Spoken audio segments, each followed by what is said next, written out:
Good afternoon. We'll be leaving for North Carolina in a short while. I think some of you will be outside.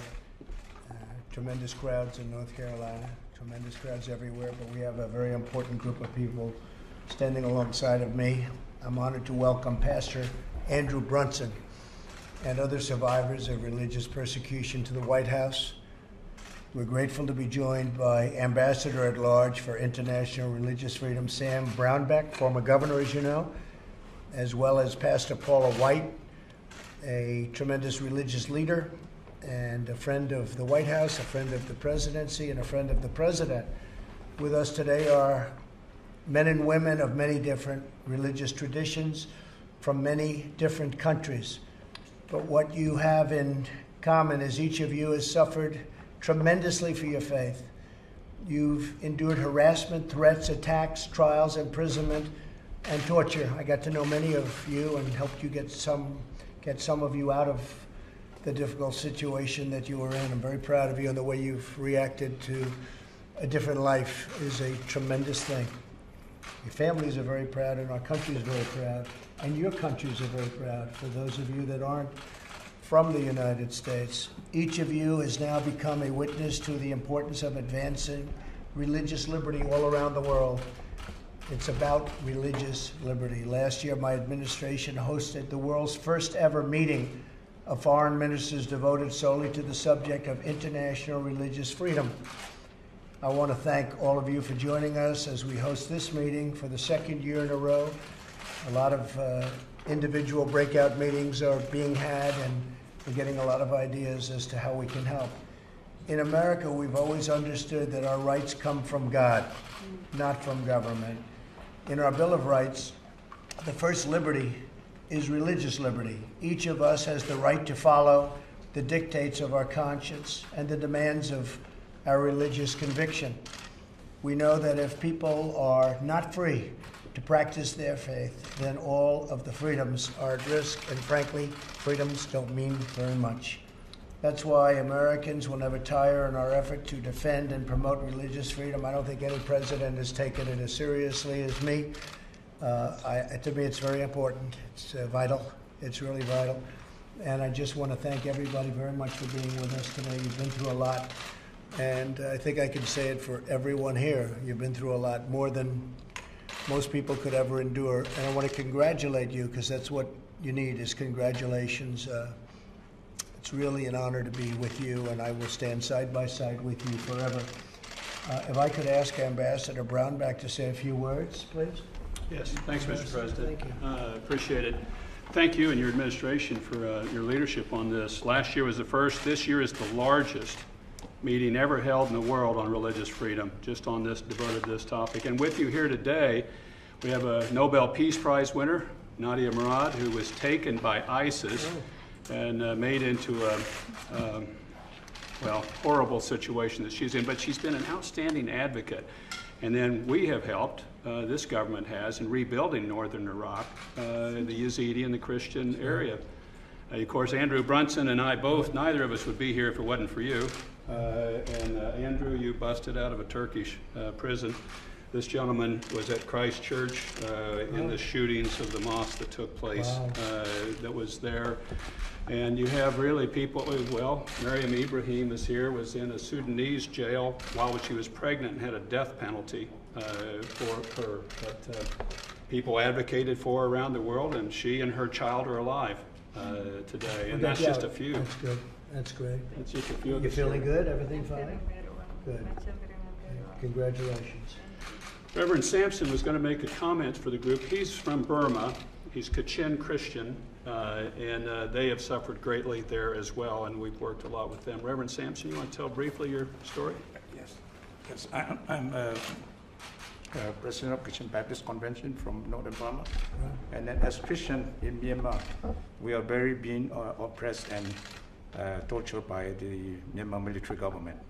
So, and then we don't have church many for religious freedom, and also as our ethnic armed groups fight against to the central military government.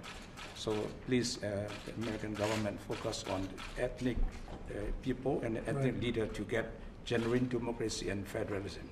It's very important for your help and your support. And then thank you very much for your sanction yesterday.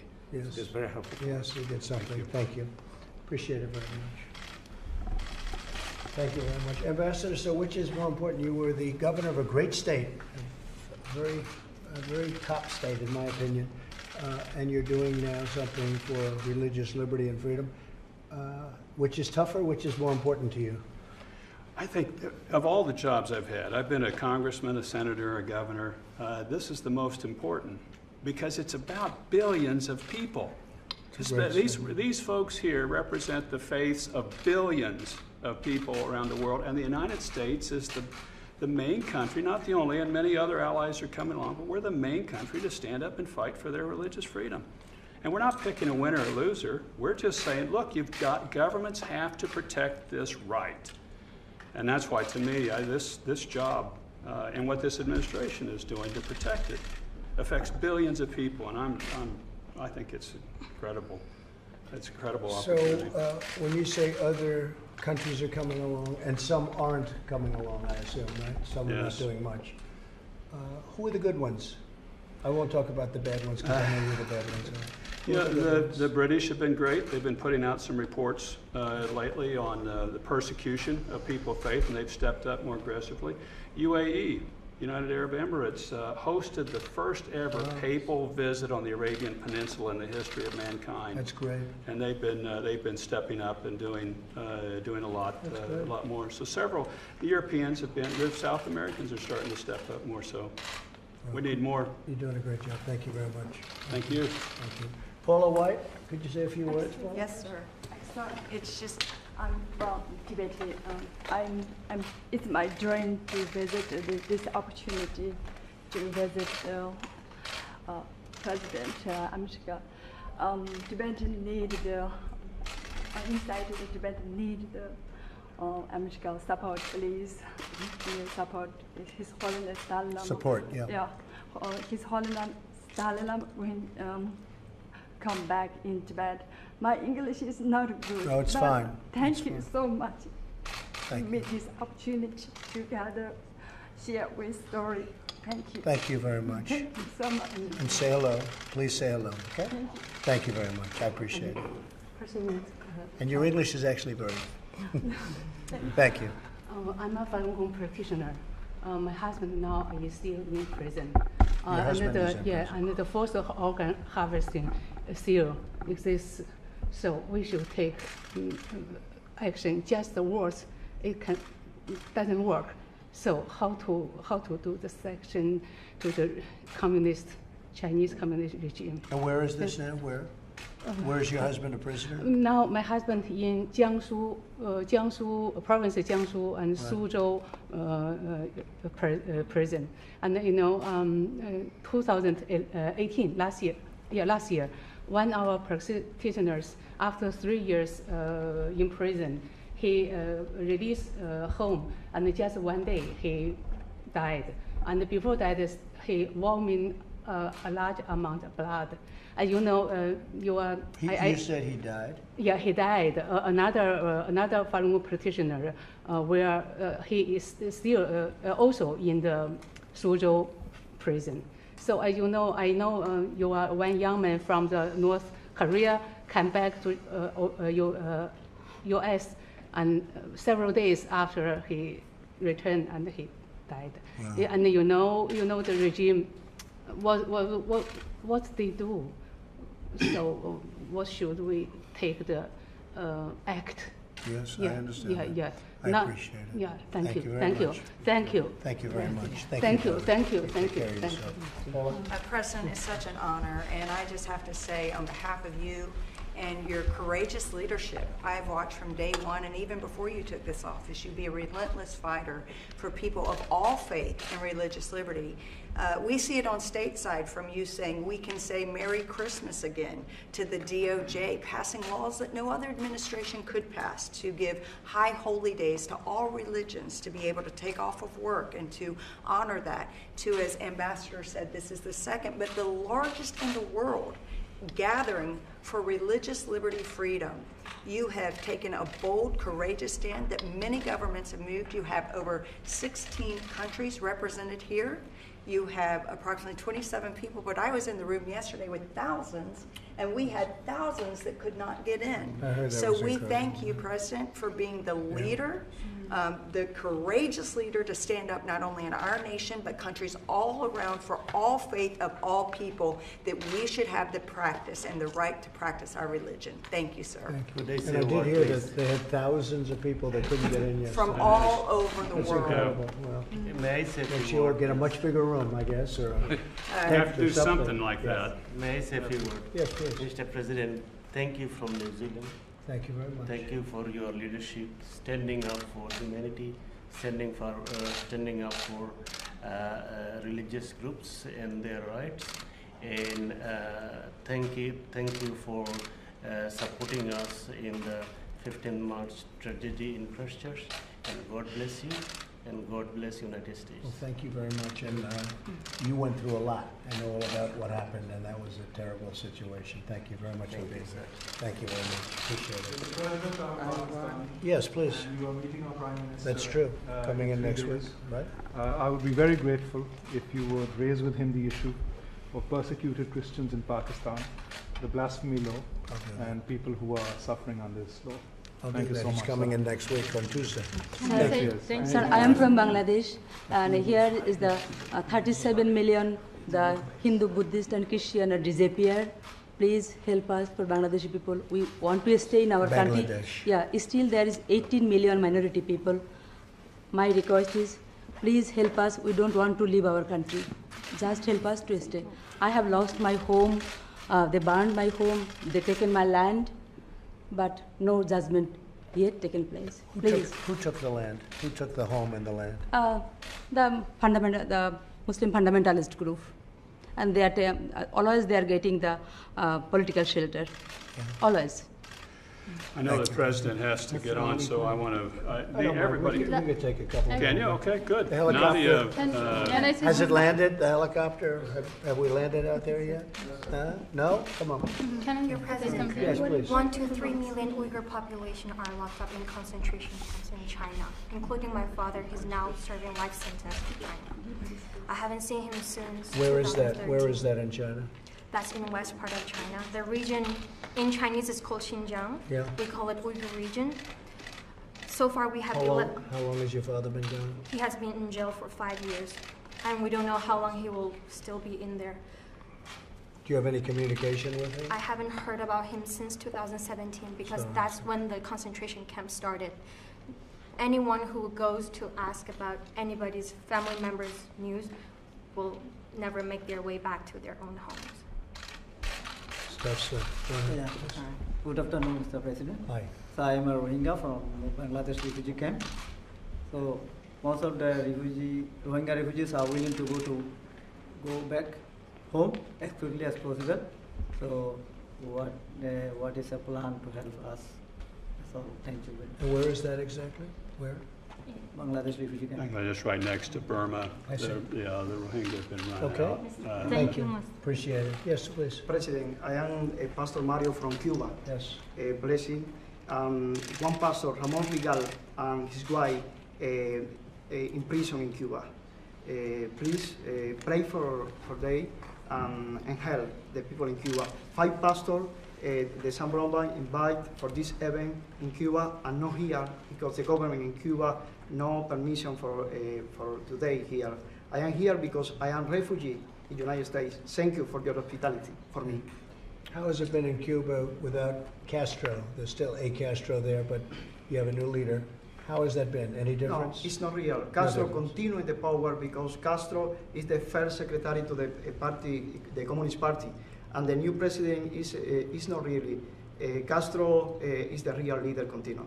Yes. I'm sorry. Okay. Thank you. Nadia, Yes, please. Go ahead.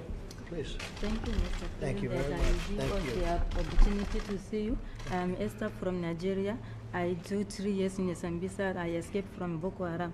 So people, thank you for your Okay, opportunity. that's tough stuff, right? Yes. That's a tough thing. Thank you very much. Thank Can I say one more, guys? Yes, please, go ahead. Thank you very much for your. Thank you. Thank you. I'm Il Leong from North Korea, and first I want to say really thank you. And then my aunt, all of my aunt's family, Chu Chun-hee, Kim Chol, Kim Ji-hang, Kim Sung-sik, all of them, they are in political prison camp now. Where? In I don't know where is it.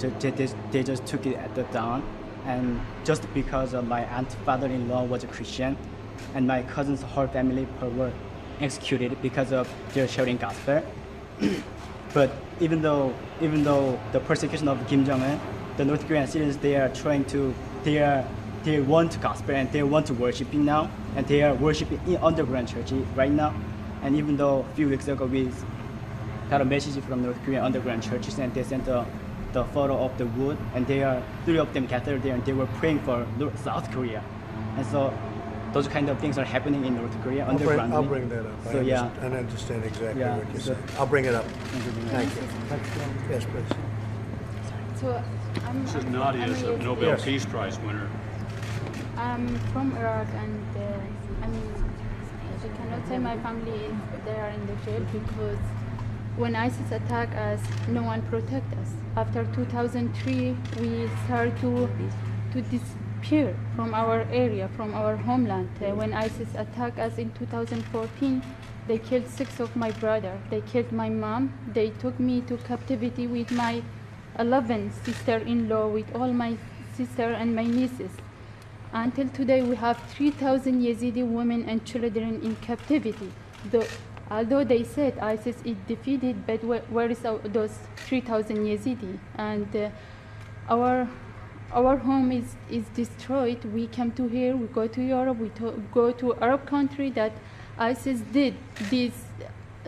Everyone saw that, and we appreciate. And you were captured? Yes, Vice President, he helped us a lot, but now, today, you can't solve our problem. Now there's no ISIS, but we cannot go back because Kurdish government and the Iraqi government, they are fighting each other who will control my area. And we cannot go back if we cannot protect our dignity, our family. We get a lot of support from President Macron. He put a lot of pressure in Iraqi and Kurdistan government to help minorities, Yazidi, to stay in their home, but we still continue to immigrate to find a safe place to live. I hope you can call or anything to Iraqi and Kurdistan government to. But ISIS is gone. But if I but now it's Kurdish and who? Iraqi government. If I cannot go to my home and live in a safe place and get my dignity back. This is not about ISIS, it's about I'm in danger. My people cannot go back. We are not million of people, we are only 500,000 people. And after 2014, about 95,000 Yazidi, they immigrate to Germany through a very dangerous way. Not because we want to be refugees, but we cannot find a safe place to live. All this happened to me. They killed my mom, my 6 brothers. They left behind them. Where are they now? They killed them. They are in the mass graves in Sinjar. And I'm still fighting just to live in safe. Please do something. And it's not about one family. I know the area very well you're talking about. It's about 500,000. It's about the whole community. Okay. We're going to look into it very Thank strongly. You so much. Thank you. Mr. President. And you had the Nobel Prize. Yeah. That's incredible. But they gave it to you for what reason? You can explain. For what reason? For that after all this happened to me, I didn't give up. I make it clear to everyone that ISIS raped thousands of Yazidi women. This one was first time the woman from Iraq, she get out and spoke about what happened to them. Oh, really? Is that right? It's That's the first time. And it's. So you escaped? I escaped, but I don't have my freedom yet because you didn't see any ISIS in court. ISIS are, we don't know if they killed everyone, if they are in jail, but we know we have 3,000 Yazidi women and children, including my niece, my nephew, my sister-in-law. 3 years ago, she called us. She said, I'm in Syria, and now we didn't know anything about it. Let me look. We're going to look. Okay? Thank you very much. Thank you so much. Mr. President, I am a survivor of the Holocaust, of a different era of persecution, and I have great sympathy and empathy with these people. that I'm very sorry to realize that things have not changed, that the persecution continues. That's why we're putting such an emphasis on it, Mr. President, because there just is a lot of work to do in the world. And we're going to, obviously, we've got a lot yet to do, but we're pushing the effort. We're going to be announcing additional measures. The Secretary of State is tomorrow. He's given a big speech. The Vice President's given a speech tomorrow about measures, and we're going to keep leading this charge. Well, thank you very much. The world is a tough place. Yes, please, go ahead. My name is Helen. I'm from Eritrea. I'm a gospel singer. So I have been for 32 months in metal shipping container because of my faith. But the reason I'm here, all our pastors, they are still in prison in Eritrea, include the Patriarch, Abuna Antonius. So that is my message. I'm voice for those voiceless. Thank you very much. Appreciate it. We pray for in you. A shipping container. Metal shipping container for 32 months. 32 months. Hi. Please. I am Muslim Jamaat se taluk rakhta hu, community se. I am from the Ahmadiyya Muslim community of Pakistan. Okay. 74 में हमको गैर मुस्लिम अक़लियत करार दिए गए. In 1974 we were declared non-Muslims. हमारे घर भी लूट लिए, हमारी दुकानें भी लूट ली. Our houses and shops were looted. कई घरों को आग लगा दी. Set on fire. रब्बा आ गया, फिर बच्चों को लेकर सरगोदा में दुकान थी. I relocated. फिर यहाँ पर भी अभी मुझे किताबें काम करता था, तो किताबों पर उन्होंने सजा दी. I was a salesman and then I was in prison for 5 years for selling books. और 5 साल कैद में शिकत और 6 लाख रुपए जुर्माना. अभी 3 साल, 3.25 साल के बाद अब मैं रिहाई होकर आया हूँ. I've been released after 3 years. हम किसी बड़े पुरअमन तरीके से रहते हैं. मैं आपको यहाँ मुसलमान कह सकता हूँ, लेकिन पाकिस्तान में अपने आप को मुसलमान I can call myself a Muslim in the United States of America, but not in Pakistan. वरना हमें सजा देते हैं. Otherwise, I'll be punished. इस वजह से और हमारी जमात बड़ी पुरअमन जमात है. किसी को लोग गालियाँ देते हैं, घर जलाते हैं, हम किसी को कुछ नहीं कहते, अल्लाह पर छोड़ते हैं. We have never retaliated and left everything to God. I know you need to get on. Thank you all. Yes. God bless you and give you a long life. Yes. Thank you. So you see, the world is a tough place, and we're making strides. We've made some very good strides. Andrew is a case in point, Pastor Brunson, wherever you may be. Right here. And so I appreciate it. How has everything been for you Very since you well. got out? I want to tell you, an Iranian woman told me today that you're fighting for me, the most powerful person in the world, fighting for someone who was not known at all, was an inspiration to many people, gave hope to many people around the world, and also many young Iranians. So thank you for that. Thank you, Andrew. I appreciate it very much. Mr. President, I'm Iranian. Yes. Christian minority from Iran. My family are being persecuted in Iran. Iranian people are with you. The What's majority happening? of Iranian people. Explain what is happening in My Iran. parents are pastors. They're Christian pastors. They've been arrested. All my family, my father, my mother, and my brother. They are free on bail, awaiting their trial and long sentences. My father is sentenced to 10 years in prison. My mother 5 years. We still don't know about my brother.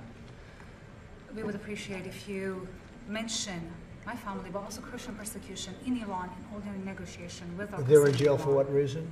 Because they're pastors? Pastors preaching the gospel. Yeah. It's incredible. Vietnam, no. I will. I'm going to get the information. I will. Vietnam, Yes. no no freedom religion. I want to resident have Vietnam have Vietnam. freedom. Yeah, Vietnam have freedom religion. Vietnam need to CBC. I thank you. I appreciate it. I think I understand. Thank you, President. Thank you. Thank you very much, everybody. Thank you. Thank you. Thank you. Thank you very much. Right this way, guys. Thank you.